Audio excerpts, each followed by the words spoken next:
चांदोली अभयारण्य आणि त्यानंतर झालेला प्रोजेक्ट टायगर आणि आता मंत्री महोदयांच्या कालखंडात आणि त्याच्या आधी जवळपास 8 पट्ट्याचे वाघ आता तिथं आणून सोडलेले आहेत.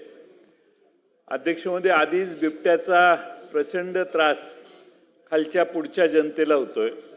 काल माझ्या मतदारसंघात उरण ईश्वरपूर शहरामध्ये 5-6 तास एक बिबट्या आणि बिबट्याच्या मागे हजारो लोक फिरतायत आणि त्याला पकडण्याचा प्रयत्न करतात. शेवटी ट्रँक्युलायझर मारून त्याला हे करून शांत करून मग त्याला पकडण्याचं यश आलं.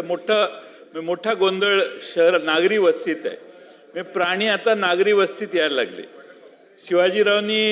सन्माननीय शिवाजीरावांनी जो मुद्दा मांडला तो योग्य आहे, कारण पुढं फार त्रास होतो.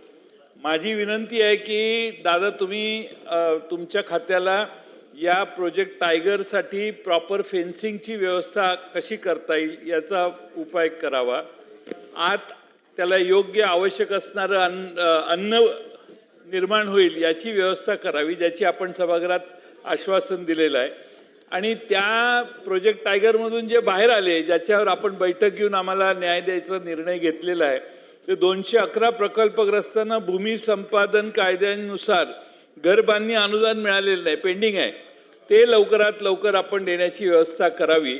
आणि माननीय शिवाजीराव पाटील यांनी जो प्रस्ताव मांडलेला आहे त्याच्यात ज्यावेळी तुम्ही कॉरिडॉर तयार कराल त्यावेळी संरक्षणाची काहीतरी व्यवस्था ही तिथल्या नागरिकांची चंदगड तालुका आणि खाली बेळगावपर्यंत जात असताना व्हावी, यासाठी काय उपाययोजना करणार हा माझा प्रश्न आहे.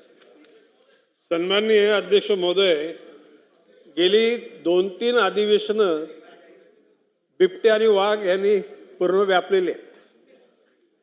सन्माननीय सदस्य, ज्येष्ठ सदस्य जयंतराव पाटील साहेबांनी सांगितल्याप्रमाणे त्या ठिकाणी आता वाघ मुंबईमध्ये आले. अध्यक्ष महोदय, ठाणे शहरात आले, अलिबागमध्ये आले, असं एकही शहर वाघापासून दूर राहिलेलं नाही.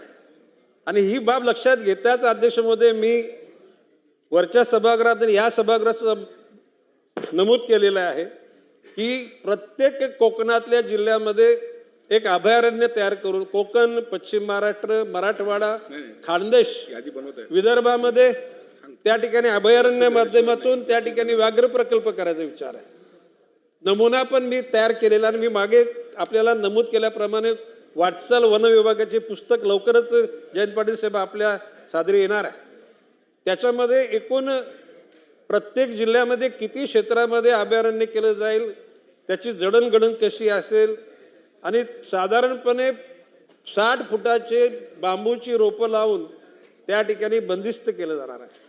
आणि मग त्या ठिकाणी शाकाहारी प्राण्यांना पुन्हा फळं कशी मिळतील, मग त्या ठिकाणी हरणं राहतील, ससे राहतील, कुत्रे नाही, तिथे कुत्रे नाही नेता येणार, वानर माकड तिथे नेता येत